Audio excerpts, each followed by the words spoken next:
Detective Sarah spent a decade navigating the city's underbelly, learning the predictable rhythms of typical break-ins. But a sudden, late-night call regarding the wealthy Johnson estate presented a brand-new challenge that completely defied her playbook. Pulling up to the sprawling estate, the atmosphere was immediately tense. It was the physical anchor of the Johnson family history. It was a singular, high-value asset that carried the weight of every generation that wore it. It had survived world wars and cross-country moves, passed carefully from grandmother to mother and finally Mrs. Johnson. Now that unbroken chain was abruptly severed. The schematic of the estate's secure perimeter reveals a sterile crime scene. The alarm systems were active, the deadbolts remained thrown, and every window was completely undisturbed. Because the perimeter was never breached, the investigation turned inward. The perpetrator didn't bypass the security system. They were already part of the household. With no physical evidence of a break-in, Sarah shifted her focus to the psychological landscape of the estate's inner circle. She began her investigation with Mrs. Johnson's daughter.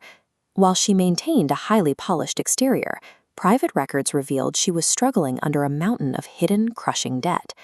Then there was the longtime family friend currently staying in the guest wing.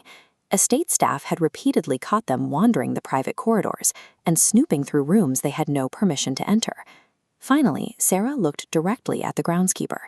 Since the morning the necklace vanished, his behavior had become erratic, dodging questions, skipping shifts, and suddenly inquiring about ways to quickly appraise high-end jewelry. This matrix maps the three suspects directly to their specific pressure points: debt, opportunism, and greed. These vulnerabilities created an environment where everyone had a reason to lie. Because each motive provided a plausible reason for theft, Sarah needed a break in their stories. The presence of immense wealth had turned the family sanctuary into a web of deceit. In this environment, trust was a liability, and no one was willing to come forward with the truth. To break that silence, Sarah isolated the suspects. She began a systematic series of interviews, searching for the small inconsistencies that inevitably surface during a veteran interrogation. Under intense questioning, the daughter finally admitted to her financial ruin. However, her alibi for the time of the theft was completely verified by multiple third-party witnesses, which officially cleared her of the crime. The family friend was brought in next.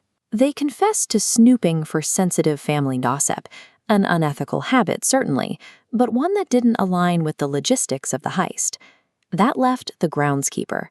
Mapping his stated whereabouts against the estate's security logs revealed a 30-minute gap where he was completely unaccounted for. That window provided his only opportunity to slip into the master bedroom and pocket the diamonds for a massive payout. Faced with the undeniable gap in his own timeline, the gardener's story fractured. He gave a full confession, leading to his immediate arrest. Solving a case with no signs of external entry requires more than just physical evidence. It demands the intuition to psychologically break through a coordinated wall of deception. With the gardener's arrest and the recovery of the stolen necklace, the immediate threat to the household was finally removed. Mrs. Johnson felt a profound sense of restoration. A vital piece of her family history was back where it belonged, and the chain of inheritance remained intact. Years later, Sarah transitioned into a quiet retirement, leaving the force with a decade of cases behind her. Among hundreds of files, the mystery of the Johnson heirloom remained permanently etched in her memory, standing out as a uniquely challenging test of her skills. The investigation left her with enduring lessons on the necessity of relentless diligence, the power of trusting one's intuition, and the importance of an unwavering pursuit of truth. A detective's work protects the delicate threads of tradition, guarding the legacies people hold most precious when they are most vulnerable.